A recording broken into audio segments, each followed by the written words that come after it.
Welcome to today's custom-tailored deep dive. We all know the stats about digital silos, but today we are looking at something a bit radical. Treating physical architecture as the literal antidote to algorithmic isolation. Exactly. We are pulling from interviews with architect Miquel de Rio, plus project notes from his firm, Midiri. Which covers everything from their local Swiss buildings to curatorial exchanges in Seoul and Colombia. And our mission today is to explore how building flexible physical bridges can fight societal polarization. And save our structures from the wrecking ball at the same time. Okay, let's unpack this. We spend so much time in these curated online bubbles, meaning physical space is basically the last common ground you and I actually share. It's true. I mean, when we abandon the town square, we just stop bumping into people who think differently than we do. Right. And Del Rio argues that to fix this, architecture has to step up. It needs to create literal social bridges. Because technical sustainability... Just slapping solar panels on a roof? Yeah, that's just not enough anymore. Buildings need what he calls emotional sustainability.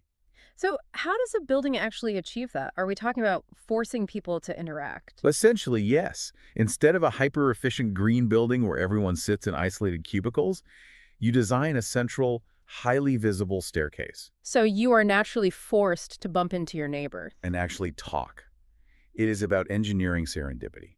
And Maderi takes this idea of social bridges global, right? Because they don't just build staircases. No, they are curating massive international exchanges. Like their work between Basel, Seoul, and their upcoming research in Colombia. What's fascinating here is that Midiri acts as curators for intellectual exchange, not just physical builders. Right, by pairing Swiss and international experts. Exactly. And they aren't just making small talk. They are comparing notes on massive urban issues, like how Basel successfully integrates the Rhine River into daily life. While Seoul is working to reclaim its own concrete-covered waterways. Yeah, and through these exchanges, they build deep, lasting institutional networks. But taking those global ideas and turning them into physical reality creates a massive environmental problem. Oh, absolutely. I mean, if you are hosting an exhibition in Basel about Seoul, how do you do that without flying tons of heavy materials across the world? And destroying your carbon footprint in the process. Right. Well, that is the catch. You would think shipping an entire exhibition is unavoidable. But for their show at the Swiss Architecture Museum, they realized they only needed to ship the data. They went with a zero-waste application. They literally just emailed the ideas and blueprints. Wait, so the physical elements of the exhibition itself, like those massive model tables they use? They were just printed locally on wood in Basel. But doesn't printing massive custom tables for a temporary exhibit still create a ton of waste when the show ends? Not if you plan for the afterlife. Ah, I see. Once the exhibition closed, those tables weren't trashed. They were designed from the start to be instantly repurposed. Into actual permanent working desks for the city of Basel. Exactly. Yeah. They bridged the intellectual gap between two distinct cultures without burning the carbon to do it. That is a brilliant circular model. And if you want to see this philosophy of adaptability applied to massive permanent structures, here's where it gets really interesting. Look at what they did with the Kautz project. The 150-year-old military barracks right in the middle of Basel. Yeah, and we have all worked in or walked past a building that feels like a fortress. Keeping the outside world away. Exactly.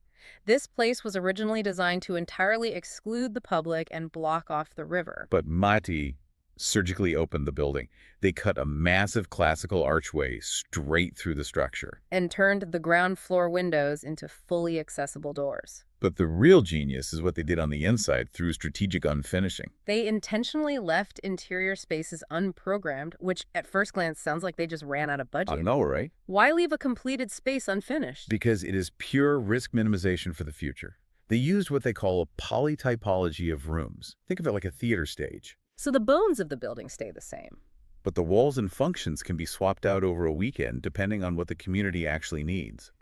A corridor becomes a room, and a room becomes a corridor. So the building becomes incredibly resilient to obsolescence. Because a structure that only serves one architect's highly rigid vision quickly becomes obsolete as society changes. And obsolete buildings get demolished. For architecture, adaptability equals survival. Absolutely. I want you to consider the spaces you inhabit today. Are the buildings you work and live in acting as rigid walls? Or do they serve as flexible frameworks for human connection? It is an important lens to look through. So what does this all mean? It means that ultimately architecture is our physical meeting place, and it needs to be designed to adapt to our changing stories. And this raises an important question to leave you with. If human connection and physical friction are required to make spaces work, what happens when we increasingly rely on artificial intelligence for design? Since AI entirely lacks the physical body and physical intuition, can it ever truly understand how to build spaces that cure human isolation?